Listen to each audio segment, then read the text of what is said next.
유동규가 핸드폰 던지기 전에 2시간 동안 통화를 했어요.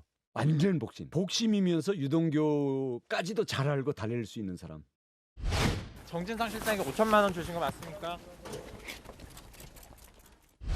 428억 중에 그 본인 몫이 없다고 하셨는데 전부 김용수 원장, 정진상 실장 몫인가요? 서정학 변호사님. 어제 10시간 넘는 검찰 조사에서 검찰이 정진상 실장과 유동규 전 본부장을 따로 불러서 조사한 모양이에요. 그런데 정 실장 얘기는 유동규 전 본부장의 진술이 유일한 증거이므로 신빙성 검증을 위해서 대지 신문은 꼭 필요하다. 근데 검찰이 거절했습니다. 이유가 뭡니까? 그거는 이제 그 대질은 피의자의 권리가 아닙니다. 예. 피의자가 요구한다고 이게 대질을 해줘야 되는 게 아니고 검찰에서 이제 그 필요하다고 판단이 되면 동의해야 하는 겁니다. 그런데 검찰에서 볼 때는 증거가 이제 그 충분하고 차고 넘치기 때문에 굳이 대질이 필요 없다. 이래서 이제 그 안 받아준 걸로. 그리고 대질하다 보면 이게 그 시간이 엄청나게 많이 걸립니다. 그러면 이제 한 번에 영장 청구가 어렵기 때문에 안 받아준 걸로 보이고. 예. 자, 두 번째, 유동규 진술이 유일한 증거다? 이거는 말이 안 됩니다. 정진상 실장은 이제 뭐 3인 성호라 해서 3명이 없는 호랑이를 만들었다. 이래 주장하지만 예. 보십시오. 김만배 씨도 녹취록에서는 정영학 회사 제출 녹취록에서는 700억 원 그분 돈이다. 이렇게 김만배 정언이 있고요. 그다음에 남욱 변호사도 진술했습니다. 예. 남욱 변호사도 이게 내 몫은 12.5고 37.5는 이제 이재명 측의 돈이다. 이렇게 진술했고요. 그다음에 유동규도 진술했고 이렇게 3명이 모두 일관되게 진술하고 있고 자 그다음에 핸드폰을 버리라는 거 있죠. 예. 이것도 이게 17분 전에 7분간 통화하고 통화를 이게 김용 원장하고 7, 8번씩 통화를 했는데 이게 또 던지니까 주워간 사람이 있죠. 이 사람들에게 점유이탈물 횡령으로 기소가 됐습니다. 예. 이게 우연입니까?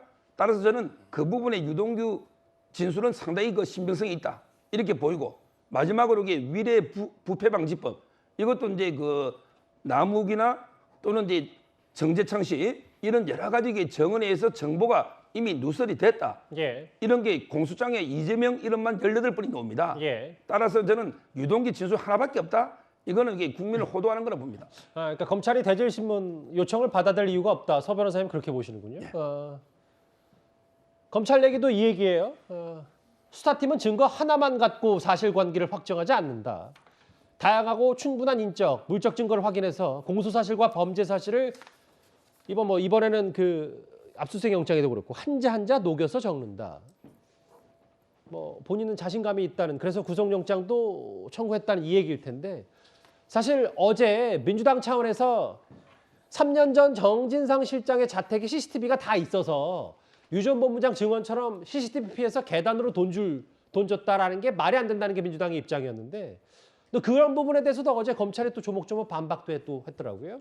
우선 그 김용 그 전 민주연구원 부원장이 이제 구속영장이 청구됐을 때도 진술밖에 없지 않느냐, 물증이 없지 않느냐. 그래서 예. 아마 기각될 거다 했지만 나중에 보니까 진술뿐만 아니라 GPS, CCTV, 카드 사용 내역, 물적 증거들이 그 뒷받침이 돼서 결국 그 구속영장이 발부됐죠. 이번에 그 정진상 실장에 대한 그 구속영장도 마찬가지로 봅니다.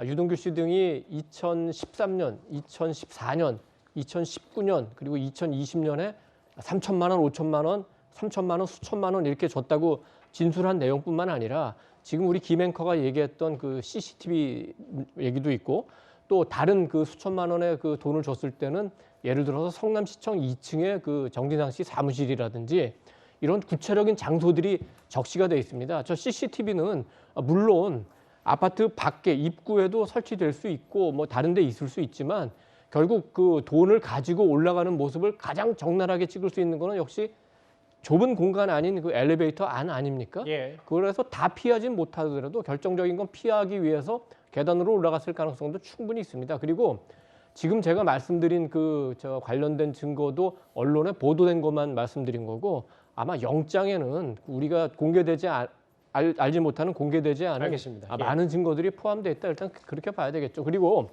지금 검찰이 그 중요시하는 건 아까 왜 정진상 씨 하나 오는데 그렇게 뭐 지나치게 예우를 해서 그 소환을 했냐 이렇게 하지만 지금 검찰 입장은 뭐냐면은 정진상 씨를 구속하는 게 중요하기 때문에 절차에서 작은 논란거리도 만들고 싶지 않다는 그건 별로 겁니다. 중요한 게 아니다. 예. 수사에만 집중하겠다는 얘기입니다. 어쨌든 그 제1야당 당대표의 최측근에 대해서 구속영장을 청구한 거기 때문에 본인들도 사활을 걸고 수사를 할 수밖에 없었을 거고 그래서 더더욱 여러 자신감도 좀 내비치고 있는 것 같은데요. 그런데 이재명 대표 본인 최측근의 구속 위기와 관련해서는 여전히 침묵을 지키고 있습니다. 어제 정진상 실장이 소환 조사를 받았는데 어떻게 보시는지 한번 여쭤봐도 될까요? 검찰의 정치 탄압이다 좀 이렇게 보시는 것 같은데 그래서 한 말씀만 좀 부탁드리겠습니다. 정 실장 수사를 통해서 좀 어떻게 밝혀질 수 있다고 보시나요?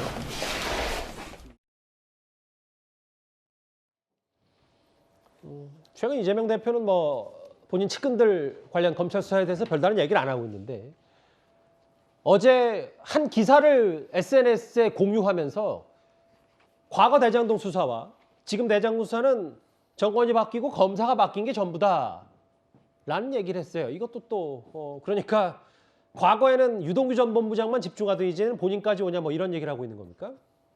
그렇습니다. 이제 뭐 상황 관계가 특별히 바뀐 게 없는 것 같은데 검사가 바뀌니까 수사가 다른 방향으로 왜곡되고 있는 거 아니냐 이런 걸 지적한 것으로 보여지고요. 아마 이런 부분들이 결과적으로 이재명 대표를 향한 수사다라고 이제 보고 있을 것입니다. 아마 김용 부원장과 정진상 실장까지도 수사를 하고 있기 때문에 예. 결과적으로는 이 칼날이 이재명 대표를 향해서 올 것이라고 당연히 생각하고 있고 그것에 대해서도 뭐 준비를 하고 있을 것으로 보여집니다. 다만 지금 이제 혐의가 이제 굉장히 커 보이는 부분이 있어요. 액수로 따지면 그런데 이제 정진상 실장도 뇌물로 따지면 한 8년간 1억 4천을 받았다는 것이고 검찰 주장에 따르면 김용 부원장도 한 6억 정도 정치 자금으로 받았다는 건데 이게 합치면 한 7억 4천 정도 되는 거잖아요. 그런데 곽상도 의원 같은 경우는 50억을 받았고 예. 박영수 특검에 따른 한 11억 정도를 받았어요. 그러면 이 굉장히 지금 대장동 사건을 통해서 엄청나게 천문학적인 이익을 벌어줬다고 한 사람들이 받은 돈에 비해서 예. 곽상도 씨나 박영도 씨나 박영수 특검이나 이런 가족이라든가 이런 분들이 돈을 더 받았기 때문에 그러면 왜 이런 문제가 발생할까? 분명히 모든 범죄 행위의 근원지로 알겠습니다. 예. 보여진 분들보다도 돈을 더 받은 것으로 돼 있어서 예. 저는 그러면 검찰의 수사가 곽상도 의원이나 전 의원이나 박영수 전 특검에 대해서 수사가 제대로 이루어지고 있는가에 대한 의문이 있고 이런 부분 때문에 야당 대표를 향한 정치 탄압이다, 뭐 사실 왜곡이다 이런 주장들이 나오고 있거든요. 예. 그래서 저는 검찰이 정말 공명정대하게 수사한다고 한다면 예. 여야를 가리지 않고 좀 정확하게 수사하고 이 언론의 유포도 야당에 대해서만 할 것이 아니라 여당 관련자들에 대한 알겠습니다. 어떤 조사 내용들도 좀 실시간으로 언론에 좀 보내줬으면 좋겠습니다. 이승훈 변호사님 말에 제가 좀 한번 덧붙이자면 어쨌든 뭐 곽상도 전 의원 건은 지금 재판도 진행 중이고 박영수 특검 대장동 의혹도 수사하겠죠. 그건 별개고 뭐 돈 적게 받았다고 덜 나쁘고 돈 많이 받았다고 더 나쁜 건 아니니까 검찰이 그거 잘 들여다볼 텐데 제가 짧게 이 변호사님께 이 질문 드릴게요. 만약에 이건 가정입니다만 정진상 실장이 이번 주 금요일에 구속이 된다.